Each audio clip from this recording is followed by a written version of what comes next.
नमस्कार दोस्तों, मैं राजन तिवारी स्वागत करता हूं आपका इंडिया इनसाइट्स के इस यूट्यूब मंच पे। आज हम लोग बात करेंगे रमांशु सर के बारे में। बलिया के बागी, गर्दनी बाग के गांधी। मैंने आज मांगा था कि मुझे किस टॉपिक पर वीडियो करना चाहिए बीपीएससी से रिलेटेड, चूँकि मैं दूसरे और भी वीडियोज़ अब करूँगा और पहले भी करता रहा हूँ बीपीएससी मूवमेंट के पहले।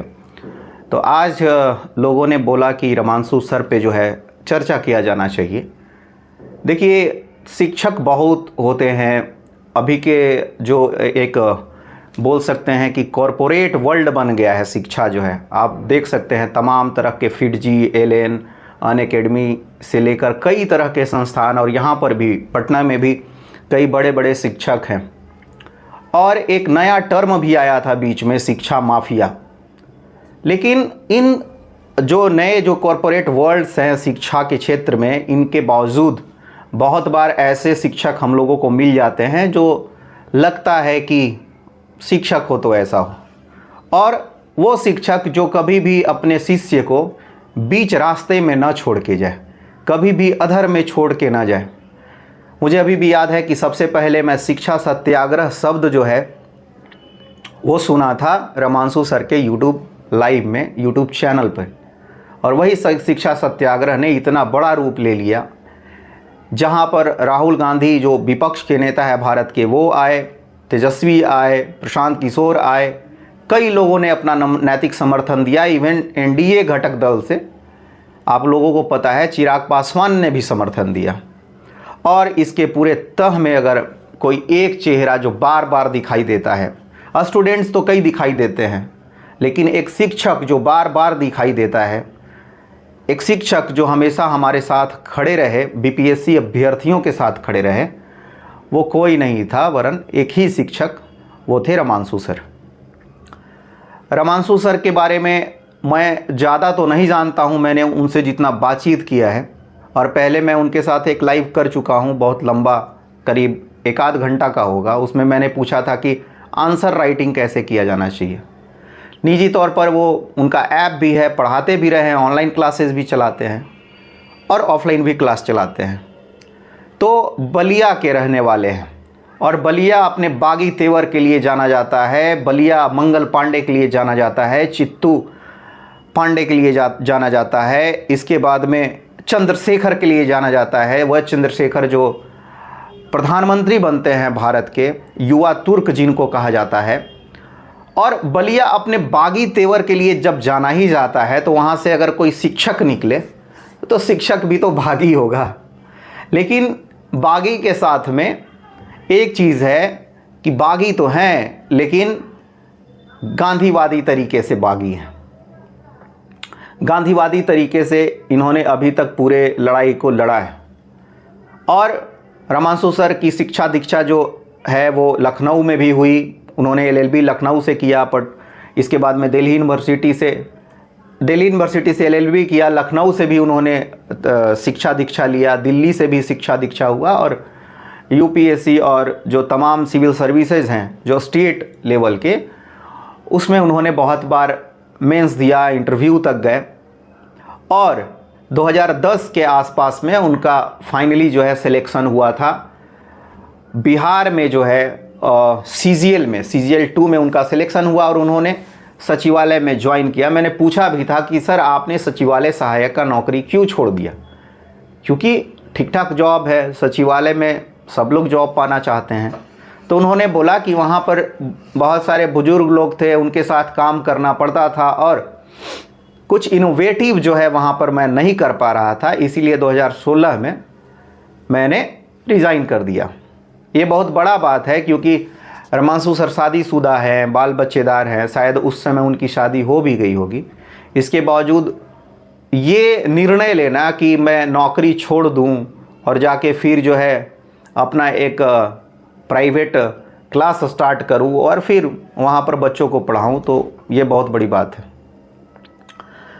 तो रमांशु सर ने बहुत सारा जो है चीज़ों को फॉलो किया। जैसे वो जब से जुड़े तो जुड़े रहे, पीछे हटने का नाम नहीं। जो सत्याग्रह स्थल था उस पर हमेशा रहना, उसके लिए हमेशा समय देना। जो उनके कोचिंग क्लास है वो भी बहुत बार बाधित हुए, बहुत बार उनके जो है जो टीचर्स हैं कोचिंग के, उन्होंने जो है क्लास को संभाले रखा लंबे समय तक, लेकिन अपने कोचिंग संस्थान के लिए रमांशु सर समय नहीं दे पाए। उनका सीधे सीधे जुड़ाव रहा जो प्रतियोगी परीक्षा के तैयारी करने वाले बीपीएससी के अभ्यर्थी थे उनके लिए, और उन्होंने मूवमेंट को जिया, और जिस तरीके से डटे रहे वो पिछले 25-30 साल में इसका कोई रिकॉर्ड नहीं है।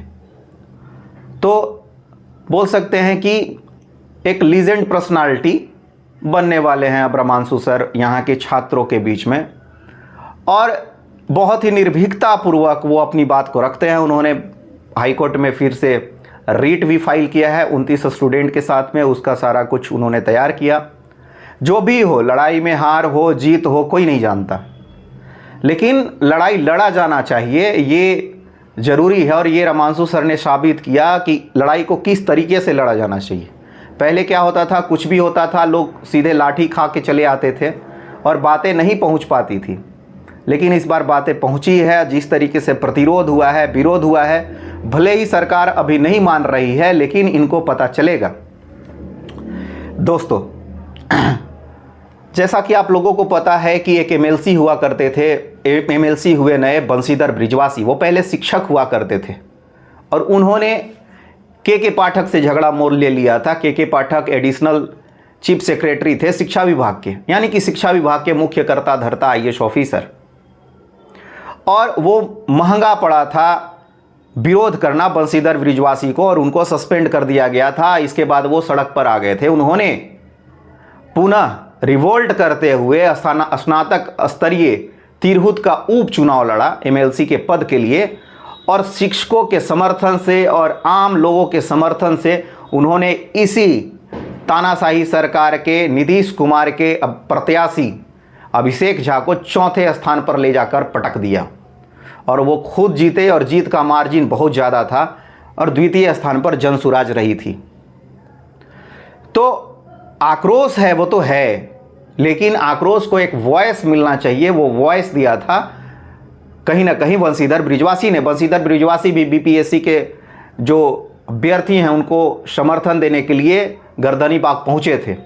हालांकि उनको जगह आए थे, बोले भी, लेकिन वो बजाना भी जानते हैं बहुत अच्छा, हारमोनियम, और हारमोनियम ले के बाकायदा आए थे, लेकिन जगह नहीं था, भीड़ ज़्यादा था, इसलिए वो हारमोनियम बजा नहीं पाए, लेकिन उन्होंने बोला, अपना समर्थन दिया।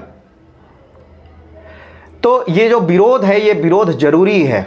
बंशीधर बृजवासी जैसे महीनों तक सस्पेंड रहे, इसके बाद उन्होंने बदला लिया, उनके जो साथी हैं उन्होंने बदला लिया।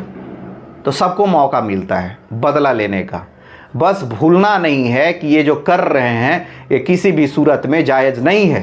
किसी भी शिक्षक को, मैं फिर बोल रहा हूं कि संजीव मुखिया तो इनसे गिरफ्तार हो नहीं रहा है, जो बीपीएससी TRE 3 पेपर लीक किया था, उसके चलते पुनर्परीक्षा कराना पड़ा। बिहार पुलिस का उसने पेपर लीक कराया था, इसके कारण पुनर्परीक्षा हुआ। नीट का पेपर, मेडिकल नीट का, उसका उसने पेपर लीक कराया था। उड़ीसा SSC का पेपर लीक कराया था। यूपी पुलिस का उसने पेपर लीक कराया था। इतने तमाम पेपर लीक के बावजूद बिहार पुलिस जो है इतनी भी नहीं कर पाई कि उसको दबोचे, और वो नेपाल में आराम से अपना रंगरेलिया बना रहा है। और बिहार पुलिस जो है वो अभी तक संकोच कर रही है कि उसके घर पर दबिश डाले, उसका कुर्की जब्ती करे, अभी भी नहीं कर रहे ये लोग। और देखिए क्या है कि जो दिलीप जायसवाल हैं, जो बीजेपी के जो है प्रदेश अध्यक्ष हैं, देख लीजिए स्क्रीन पर आपको दिखेगा कि किस तरीके से शक्ति कुमार यादव, ये तो शक्ति यादव ही इसमें दिया है, उनका पूरा नाम है शक्ति कुमार यादव। इनके साथ में देख लीजिए किस तरीके से गलबहियाँ कर रहे हैं। दरअसल 67वीं पेपर लीक के जो है आरोपी शक्ति कुमार के साथ में ये जो है एक मंच साझा कर रहे थे, और दैनिक भास्कर को बहुत बहुत धन्यवाद कि उन्होंने उसको उसी रूप में प्रेजेंट कर दिया जिस रूप में उस खबर को दिखाया जाना चाहिए था।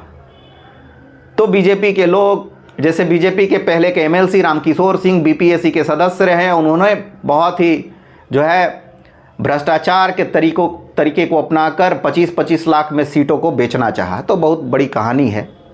अब दूसरा जो प्रतिरोध हुआ है वो सुनील सिंह का हुआ है। सहकारिता के क्षेत्र में काम करने वाली बिहार की संस्थान, बिहार और झारखंड कंबाइंड दोनों स्टेट की संस्थान है बिस्कोमान। 1971 में इसकी स्थापना की गई थी और ये जो किसान से जुड़ा हुआ जो इश्यूज़ है उसको एड्रेस करती है, उसके लिए सहकारिता का काम करती है। तो सुनील सिंह अध्यक्ष थे, इनको जो है 26 जुलाई 2024 को हटा दिया गया क्योंकि इन्होंने भरे सदन में नीतीश कुमार जी को लताड़ा था और पलटू बोल दिया था। इसके बाद इनकी एमएलसी सीट भी ये खा गए नीतीश कुमार जी, जो कि अभी सुप्रीम कोर्ट में जिस पर केस चल रहा है। हुआ ये कि इनकी जब अध्यक्षता गई, इनकी जब चेयरमैनशिप गई, चेयरमैन के पद से इनको हटाया गया भारत सरकार के द्वारा अमित शाह के रिकमेंडेशन पे, समझ लीजिए। इसके बाद में फिर से अभी चुनाव हुआ और इनके प्रतिद्वंदी विशाल सिंह को इन्होंने पटक दिया था। इनकी पत्नी जो है वंदना सिंह खड़ी थी और 17 जो टोटल डायरेक्टर्स होते हैं, बोर्ड ऑफ डायरेक्टर्स, उनमें से 12 इनके जीते थे। तो फिर रिकाउंटिंग कराया गया क्योंकि जिया धड़क धड़क जाए नीतीश कुमार का कि भैया ये आदमी जो है हमको पलटू बोल दिए हैं, ये कैसे जीत जाएंगे। इनको तो हम हरा के लेंगे, इनका हम छाती पे चढ़ के डांस करेंगे, नृत्य करेंगे। तो फिर से रिकाउंटिंग कराया गया और एक ऐसे अधिकारी को नियुक्त किया गया था जिस पर पहले से आरोप है और जो जेल में रह चुका है। हालांकि उसकी इतनी नहीं बनी, चूंकि फिर वही स्थिति हो जाता जो चंडीगढ़ में हुआ था। चंडीगढ़ में जैसे बीजेपी ने खेल करके और वहाँ का मेयर का पद जीतना चाहा था, जिसको जो है ईसीआई ने लताड़ लगाया था क्योंकि वहाँ पर वीडियो जो है सीसीटीवी में रिकॉर्ड हो गया था। तो फिर तो ये गलती नहीं करेंगे और नहीं करते। चंडीगढ़ से इन्होंने सीख ली और फिर से वंदना देवी ही, जो सुनील सिंह की वाइफ है, वो जीती। और कहना ना होगा कि ये जो हार है ये थप्पड़ है नीतीश कुमार के गाल पे कि आप जो मंशूर नहीं कर सकते, आपकी तानाशाही नहीं चलेगी। आप यहाँ से लेकर प्रधानमंत्री मोदी तक आप जोर लगा लीजिए, आपको विरोध करने वाले लोग पटकेंगे और आप उनके छाती पर डांस नहीं करेंगे, वो आपके छाती पर नृत्य करेंगे और एक से एक नृत्य होगा आपके छाती पर नीतीश बाबू। तो यही किया सुनील सिंह ने। तो ये था आज का जो है सेगमेंट, बीपीएससी और तमाम जो सरकार के विरोध में स्वर उठ रहे हैं और जिस तरीके से वो जीत रहे हैं उसके संबंध में। यूट्यूब पे जुड़ने के लिए हमारे साथ बहुत बहुत धन्यवाद। आप लोगों को, आप लोग का जो प्यार है वो बहुत मिला है, तो इसके लिए भी बहुत बहुत आभार। जो नए हैं वो सब्सक्राइब कर ले, लाइक कर दे, और क्या बोल सकते हैं। धन्यवाद।